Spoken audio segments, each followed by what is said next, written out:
Assalamualaikum warahmatullahi wabarakatuh. Pada video kali ini, kumpulan kami akan membentangkan tajuk komik penciptaan kami iaitu Taulanku.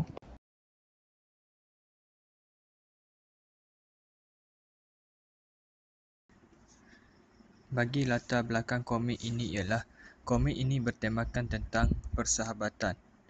Tajuk bagi komik ini ialah Taulanku. Latar tempatnya pula ialah di kawasan sekolah. Bagi penggunaan dialek pula, dialek Kelantan telah dipilih untuk komik ini. Bagi watak dan perwatakan pula ialah terdapat sebanyak 4 watak iaitu watak Yuno, watak Abul, watak Alias dan watak Cikgu Ainun. Bagi watak Yuno, Yuno ialah kawan kepada Abul. Yuno ketua kelas 1 Adil. Yuno seorang yang setia kawan. Bagi watak Abul, Abul ialah kawan kepada Yuno dan Alias. Abul seorang yang pemaaf. Bagi Alias pula, Alias ialah kawan kepada Abul. Alias seorang yang pendiam. Dan watak yang terakhir ialah Cikgu Ainun. Cikgu Ainun merupakan guru kelas 1 Adil. Beliau mengajar bagi subjek matematik. Dan Cikgu Ainun ialah seorang yang penyayang. Seterusnya, prosedur pembinaan komik iaitu perisian yang digunakan. Contoh, ChatGPT dan AI Maker dan aplikasi Canva. ChatGPT dan AI Maker ini menghasilkan gambar dengan bantuan dengan teknologi kecerdasan buatan iaitu AI. Selain itu, grafik juga dihasilkan dengan mudah dan proses penyuntingan lebih teratur dan juga sistematik. Untuk aplikasi Canva pula, dia mudah diakses dan mampu menghasilkan komik dalam format digital dan juga mempunyai template stiker yang menarik.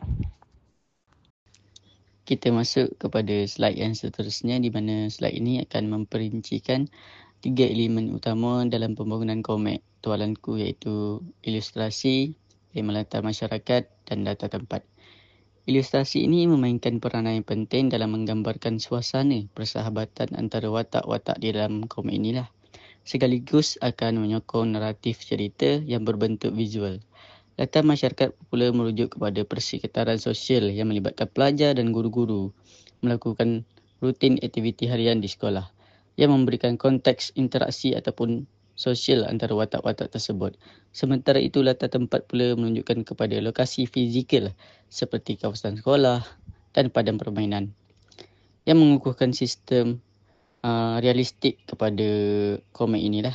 Pula kepada latar cerita komik yang terbahagi kepada dua iaitu latar tempat dan latar masyarakat. Bagi latar tempat, terdapat dua iaitu padang dan sekolah. Bagi latar masyarakat pula, yang pertama ialah masyarakat pelajar sekolah. Yang kedua ialah masyarakat yang menghargai nilai persahabatan. Dan yang ketiga ialah masyarakat yang dipimpin oleh guru yang prihatin.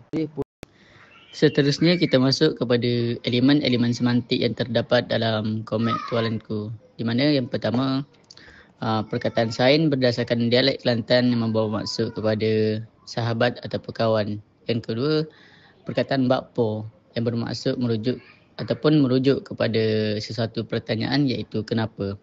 Seterusnya, perkataan telajak yang memberi maksud kepada sangat. Seterusnya kita masuk kepada perkataan yang keempat iaitu perkataan molek memberi maksud kepada elok, bui memberi maksud kepada beri ataupun memberi. Dan Bagi kekuatan dan kelemahan komik ini ialah dari segi kekuatan, komik ini sesuai dibaca untuk semua peringkat umur. Yang kedua, grafik dan ilustrasinya yang menarik. Yang ketiga, komik ini menyelipkan pengajaran. Yang keempat, komik ini juga menyelipkan unsur peribahasa.